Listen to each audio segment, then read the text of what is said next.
Hello. I see there are already a few people who cannot wait. Welcome to another segment of Who I Am by the Academy of Montreal.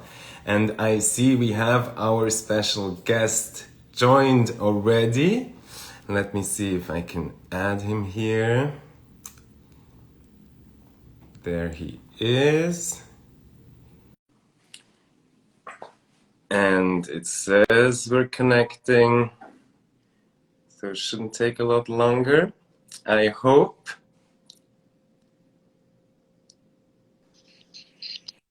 And Hello. there he is. Hi, Scott. How are you? I'm great, Jamal. How are you? Thanks for having me on today. I thank you for being with us, Scott. This is a life that I think a lot of people have been waiting for. We all know that you haven't been super active on social media, so it's a very great honor for me to have you What on here do you mean? with I the don't Academy know what of you thought Montreal. I was a guru. Sorry? I thought I was a social media guru. Oh, you thought so? Well, let's see. Let's see. Scott, so yeah, people have been waiting to get news from you. I would really like to talk to you a little bit about what have you been doing since Pyeongchang? Wow. It's so funny when you kind of look back, and now that we're a year out, hopefully from the Beijing Olympics, it's crazy that 3 years have passed us by. It seems like in many ways that Pyeongchang yesterday, but then when I see the pictures, and Tess and I were talking the other day, and in other ways it feels like it was lifetimes ago.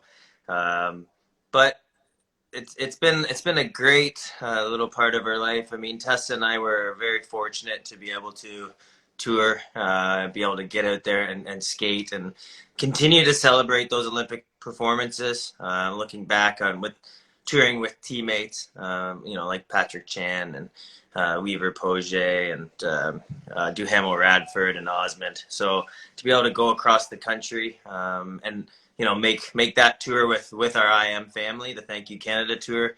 That has a special place in our heart. And then we decided, one day we were skating in Japan and we were loving skating, but we knew we were getting close to the end. So we decided to go one last tour. And then I already more than a year ago, we had our last show for Tess and I. And honestly, we just feel so fortunate to have had that opportunity, to have had such a fulfilling skating life. I think we'll always miss the feeling of taking center ice together, kind of having each other's backs, looking over and seeing our team, who go through all that, so much of it with you.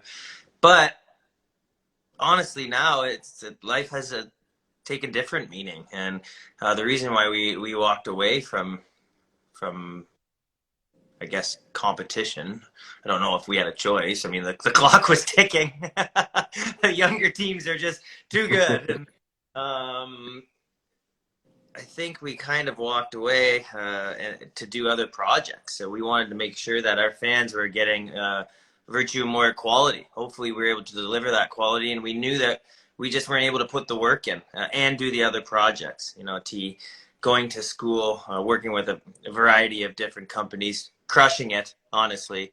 And then me, like I kind of wanted to give a bit more of my life to my family, to be able to be what I call a contributing member of my family, also to my fiance Jackie, to be able to be there for her and hopefully start our own family one day soon. So what we're I don't know. It's been a little bit tricky. The pandemic, it's the timing of it was a little bit strange for us because I was coming home after Montreal Worlds, which, like everybody else, I was bummed about because we had really Tessa and I really started to be fans of ice dance again. For the first time in 20 years, we weren't watching figure skating studying. We were just appreciating the art and being able to watch as fans and really cheer on the athletes. And I think Montreal would have been such a great celebration for us. So we will still get that opportunity. So I can't even imagine what the athletes, with the city, with all the hard work that what they've gone through. I feel for them. I can't even imagine what that's like. But after we had planned to do the Montreal Worlds, we were gonna take a break. We were gonna relax a little, Jackie and I, and try and settle back at home. We had taken a stint in Florida. Obviously, the pandemic made getting home a little tricky. Her being a frontline worker and a PA in the ER, so we had to kind of try and relocate back home and plan to kind of get married, take some time away, step away from the spotlight. And then it was a little strange when the rest of the world did the same because they were forced to with the pandemic. So now, we're still not really, we're still not married, but hoping to kind of do that when the pandemic ends. We just want to have a wedding that has dancing. That's the most important thing to us. So you can't really do that in a COVID-19 world, and hopefully we're getting to the point with vaccines where we can push past it. Was that a long enough answer? Is that how am I? I think, yeah, like this. I only have one more question for you. No, this is great. I mean, you and Tessa had really a fantastic career, and it's beautiful to hear what you were able to do after that. And of course, I know a lot of people are also interested what you're doing in your private life, and we all know that you had planned to get married, but as we know, COVID, well, Olympic gold medals don't shield anyone from COVID either, and especially from the effects that it has on your life. So you had to postpone your wedding. Tell us a little bit, how was 2020 for you? What impact did it have on you, and what were you doing last year? I mean, I'm really cautious to say that 2020 was a tough year because there are people who have some real problems, and COVID-19. The first I will say, like, my family, they're safe, they're healthy. We've been really, really cautious, but at the same time, fortunate that we haven't had any run-ins directly with COVID-19. Friends and coworkers for Jackie have a little bit, and have everybody has been affected or know someone who's been affected. It's starting to be more around, but we're lucky enough that part hasn't touched us so far. I mean, we're going to keep being diligent, hopefully, and hopefully that can continue. But I will say the effects of COVID-19, I think, will go past the physical effects of the disease, of the virus. And for us, I know for me, I've been looking forward to being home in my small town and being in the London, Ontario area. And but I didn't think that I would be here and not be able to see anybody and not be able to be a member of the community. And I think it's really been tough on Jackie. I mean, we were used to being in St. Petersburg, Florida, and being out and going for great dinners in the great restaurants and breweries. And we don't quite have that on this little gravel road that I live on. So that's been a bit of an adjustment. And then, I kind of started working a bit more with my family, because that was a big mandate for me coming home from Korea. Was I wanted to be a contributing member of my family, to give back to the people that were really there for Tessa and I in our career, and people I always counted on. So nieces and nephews, first and foremost, as well as my parents, being able to be there and enjoy time with them. We were lucky enough to have them come with us on skating competitions and so on, but being with them a little bit more was really, really special. And also, we started this little Ilderton competitive program. Probably we started it a little bit. I was mentoring the kids as we were still skating, or mentoring the coaches a little bit, just what we were doing, training, and then started working on this Ilderton competitive program, which became our Ilderton Elite Skating School, which is what we're running, and it's been fun. We work kind of as a family, but we've noticed there's been this little influx of boys that want to figure skate, and because of that, ice dance teams. And Jamal, me and you, we came through the junior ranks at the same time, and when we were young boys, there weren't as many boys figure skating. And very true. now it's becoming a real option. And in Canada, that's a country that's so dominantly hockey. It's been cool to see, and cool to see these young boys have a place where they can perform and enjoy the sport of ice dancing like I have. And so that was really my idea, to kind of give that back and to be able to do that as a family, and that's been really, really fun. I can't believe after so many years of support, what it's been like to work together as a team and learn. I mean, listen, my mom and my aunt put Tessa and I together. They have 40 years of coaching experience. That's doing more years than Virtue Moir skated together. Times whatever, 4. So there's a lot for me to learn, and it's kind of a blank slate. So that's been a really, really cool next chapter. It's been really enriching. Very nice. That is really good to hear. Of course, people know also that you did start to work with the Ice Academy of Montreal a little bit. You were involved in some choreographies. How is that for you? Oh, well, I don't know. I feel like work is a tough word for those particular projects. Most of those teams that I worked with, all the teams that I collaborated with Mary France on, I trained with. We had friendships. So to come in, I kind of had a good background on the team. Working with Mary France, I mean, we worked together on the tour. We worked together in these projects. I still say the watching Mary France and Tessa just kind of fire back and forth I felt like I had a front row seat to just pure genius happening. The brilliance and the ideas and the collaboration that came out of those two. So in many ways, working with Mary France feels kind of similar to working with T, where it's just like I feel like if I just stand in the stratosphere of their brilliance long enough, great things just kind of pop up and are natural.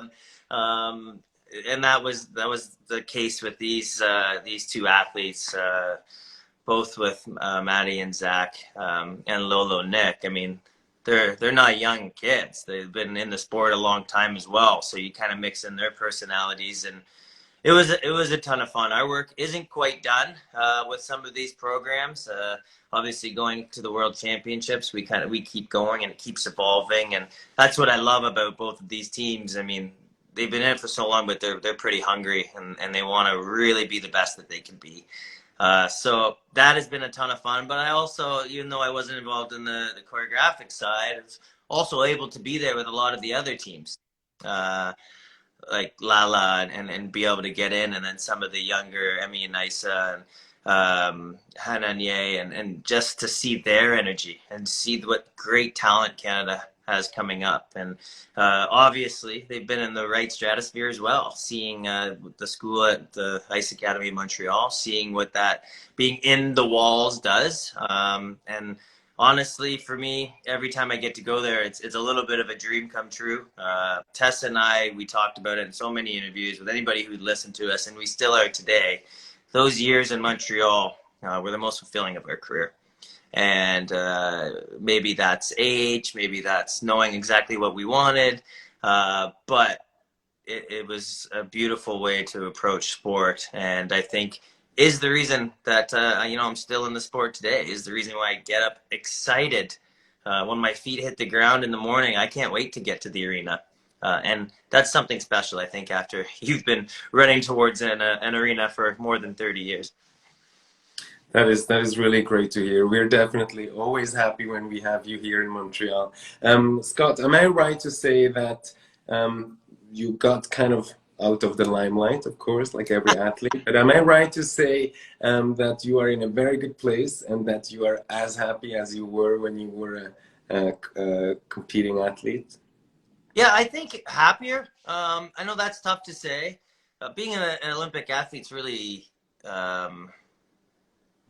I think it's a little bit of a selfish circle, and Tess and I were on the goal and being the best that we could be. Luckily, Patrice, Mary France, and Roman, they always challenged us to see the bigger picture, take a look at the art we wanted to create, and Do you want to, if you could be the best that you could be, but not win the Olympic, is that, what's your goal? And they always kind of challenge us with that, getting us thinking in a bigger picture. So I feel like it was just time. Maybe it's because our career was so fulfilling, but I think now, I don't think I could be skating anymore. I feel like I'm just so happy. I look back so fondly on that part of our life. I know T does the same when we chat about it. It's we like, you can't just have a 10-minute conversation. We go down memory lane and pretty quick, and Okay. you have so many beautiful memories. But now this next chapter, I think, is even more exciting. Listen, I kind of loved being in the spotlight, being able to be the best we could be, to put on a show, to get the encouragement from fans. But it did get to a point where, I was ready to step away, be a little quieter. As you said, maybe stepped out of the limelight for a little bit. But I also never lost that passion for the sport, and sharing that with the next generation is something that both Tess and I still have. So yeah, I think that's fair to say. Happier in this part of my career, I would say finding my balance. I always felt like uh, there was a price to pay in order to be the best I could be at ice dance. At least I felt that was the last 2 years. I think when we were skating at our best, and we also were well-rounded people, and that's what I think most people don't understand, that you can have it all. That's the scariest thing about life. So when we uh, when we focus in on that a little bit more, made that transition, that scary athlete transition, a little bit better. And actually, the craziest thing was January, February.